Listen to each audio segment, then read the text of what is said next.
Bahkan izin ya, kisah-kisah para nabi di Al-Quran. Apakah diceritain sholatnya kayak gimana? Enggak, bukan ibadahnya yang diceritain. Tapi bagaimana cara menyikapi kepahitan hidupnya. Dan makin beriman bukan berarti nanti hidupnya segala hal bakal dikabul. Enggak, hatinya yang dilapangin sama Allah. Tadinya hatinya miskin, tapi hatinya yang dikayakan. Karena para koruptor itu hatinya yang miskin, bukan saldonya yang miskin. Makanya nyolong terus. Tapi kalau hatinya kaya, nominalnya bisa jadi nggak banyak, tapi hatinya nggak perlu apapun kecuali cuman Allah.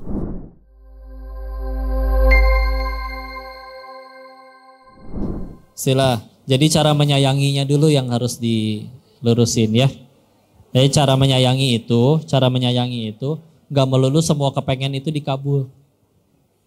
Jujur ya. Bakal jadi manusia seperti apa sih kita kalau setiap kali pengen apa dikabul.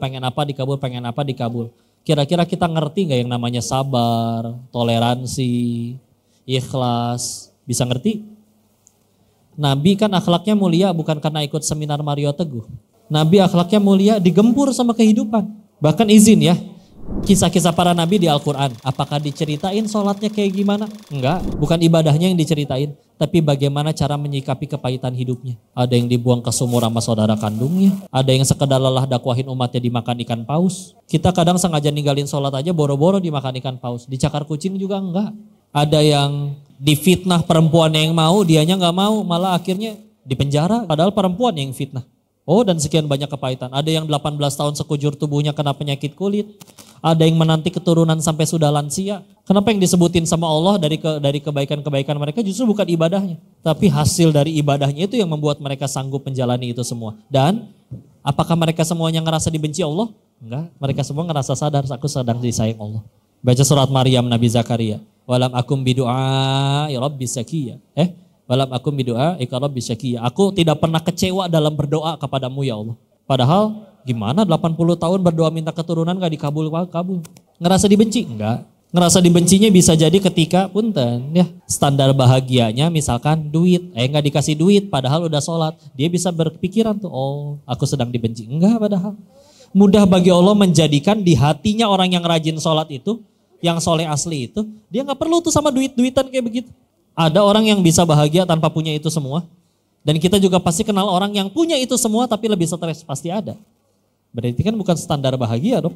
Terus kita ngukur-ngukur kebahagiaan pakai ya kayak gitu.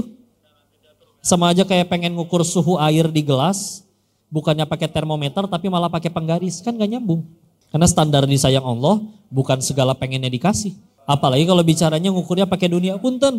Berapa banyak hal tentang dunia yang Nabi ibaratkan. Seperti contoh ya, kalau dunia ini seluruh isinya setara dengan sebelah sayap nyamuk, maka Allah tidak akan sudi memberi minum seorang kafir pun segelas air.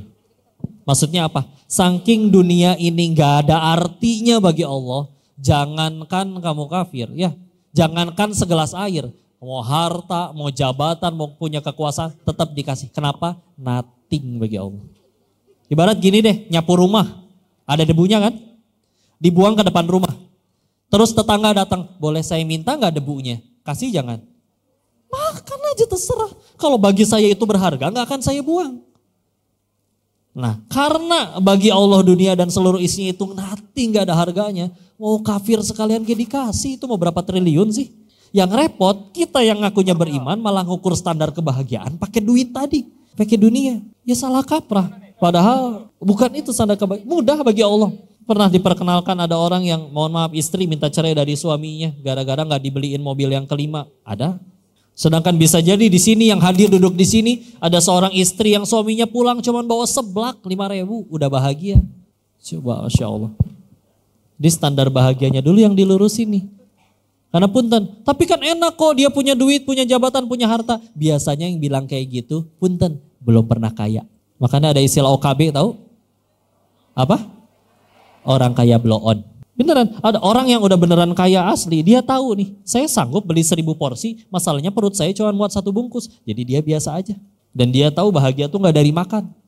Makan di restoran semahal apapun gak pakai bumbu syukur, menderita. Masa kayak gini rasanya? Ngambek. Tapi coba di sawah cuma nasi pakai tempe, garam pakai syukur. Nikmatnya ya Allah ini nasi pakai tempe disyukurin. Jadi gak bisa jadi patokan. Dia udah soleh, takwa, tapi diberi ujian kepahitan. Punten, bedanya ujian sama azab, orang dikasih azab itu dia pahit biasanya nerimanya. Karena untuk gugurin dosa. Kan kepahitan tuh dua tuh. Satu gugurin dosa, dua ninggiin derajat. Gimana cara kita bedain kepahitan yang saya alami ini buat gugurin dosa atau buat ninggiin derajat? Kalau buat gugurin dosa, biasanya perih luar biasa. Makanya contoh diputusin pacar perih kan? Karena ada dosa yang harus digugurin. Coba lihat para nabi, ujiannya lebih parah dari kita. Apakah ada yang ngambek? Ngerasa sayang gak disayang Allah? Enggak. Nabi Ayub aja sampai malu, kenapa gak minta sembuh kepada Allah, wahai suamiku, kata istrinya. Kau ingat gak dulu kita sehat, punya segala-galanya itu 20 tahun. Aku kan sakit baru 18 tahun. Malu minta sembuh. Karena ngerasa nikmat dari Allah masih terlalu banyak bagi dirinya. Karena tadi standar bahagianya sudah bukan yang aku suka lagi, tapi yang Allah suka. Dan makin beriman bukan berarti nanti hidupnya segala hal bakal dikabul, enggak. Hatinya yang dilapangin sama Allah. Tadinya hatinya miskin, tapi hatinya yang dikayakan. Karena para koruptor itu hatinya yang miskin, bukan saldonya yang miskin. Makanya nyolong terus. Tapi kalau hatinya kaya, nominalnya bisa jadi nggak banyak, tapi hatinya nggak perlu apapun kecuali cuman Allah. Jadi nggak kegantung ke orang. Jadi nggak melulu jadi patokan untuk sebegitu takwa, taat. Dan bisa jadi tadi ketika akhirnya kita kira dia kok hidupnya pahit banget ya. Bagi dianya, kalau memang itu untuk ninggin derajat, biasa aja. Pahit belah mananya sih? Lapar, biasa aja lapar. Ujung-ujungnya juga pasti lapar. Makan lapar lagi, makan lapar lagi. Lapar biasa aja bagi dirinya. Gak bisa naik mobil, kendaraan kan yang penting nyampe. Berapa banyak orang Indonesia bisa nyampe ke Tanah Suci? Kepada punya pesawat tuh.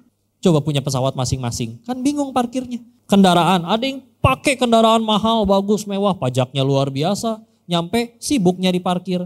Enakan naik ojek, di drop, gak usah mikirin parkir. Lagian yang penting nyampe. Sehingga akhirnya dibikin hatinya sama Allah tuh, ya kata kita aja mungkin berat, tapi kata dianya bisa jadi, ya apa gini weh dunia mah hidup mah sebentar. Jadi definisi tentang bahagianya dulu yang kudu dilurusin, bismillah insya Allah ya.